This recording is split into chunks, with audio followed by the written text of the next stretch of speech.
Hello everyone. நான் இந்த வீடியோல ரீசனா நடந்த விஷயத்தோட ஒரு கிளிப் ஆட் பண்ணியிருக்கேன். அதை பாருங்க. மதுரையில் யூடியூப் வீடியோ பார்த்து உடல் பருமனை குறைக்க மருந்து சாப்பிட்ட கல்லூரி மாணவி உயிரிழந்த சம்பவம் அதிர்ச்சியை ஏற்படுத்தியுள்ளது. கலையரசி என்ற இளம் பெண்ணிற்கு சமீபத்தில் வயிற்று வலி, வாந்தி மற்றும் இரத்த வெளியேறுதல் பிரச்சனை ஏற்பட்ட நிலையில் அவர் மருத்துவமனையில் அனுமதிக்கப்பட்டு சிகிச்சை பலனின்றி உயிரிழந்தார். இதனிடையே போலீசாரின் விசாரணையில் கலையரசி உடல் பருமனை குறைப்பதற்காக இணைவோம் இயற்கையுடன் என்ற யூடியூப் சேனலில் வீடியோ பார்த்து வெங்காரம் என்ற வேதிப்பொருளை சாப்பிட்டது தெரிய வந்தது.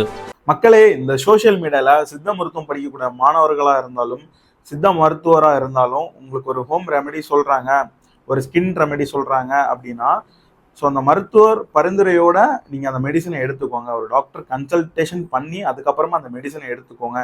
நீங்களாம் அதை எடுக்கிறது சரியில்லை.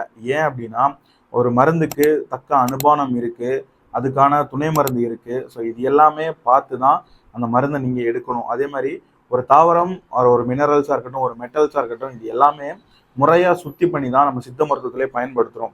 ஸோ முறையாக சுத்தி பண்ணாமல் இருக்கிற மருந்துகளை நம்ம எடுத்துக்கும் போது நமக்கு டாக்ஸிசிட்டி தான் ஆகும். எப்போதுமே ஒரு சித்தா மெடிசன் எடுத்துக்கும் போது ஒரு டாக்டர் கன்சல்டேஷனோட மெடிசன் எடுத்துக்கோங்க. இன்க்ளூடிங் மீ, என் பேஜில் வரக்கூடிய ஹெல்த் ரெமடிஸாக இருக்கட்டும், ஹெல்த் டிப்ஸாக இருக்கட்டும், நான் சொல்கிற இன்ஃபர்மேஷனாக இருக்கட்டும், ஜஸ்ட் என்கிட்ட கன்சல்ட் பண்ணிக்கிட்டு அதை நீங்கள் ஃபாலோ பண்ண ஆரம்பிங்க. உங்களுக்கு தெரிஞ்ச சித்த டாக்டர்ஸ் கிட்டே நீங்கள் அதை கன்சல்ட் பண்ணிவிட்டு எடுக்கலாமா வேணாமான்னு முடிவு பண்ணிவிட்டு நீங்கள் அதை எடுத்துக்கோங்க. அண்ட் இது மாதிரி நிறைய இன்ஃபர்மேஷனுக்கு நம்ம பேஜை ஃபாலோ பண்ணி வச்சுக்கோங்க.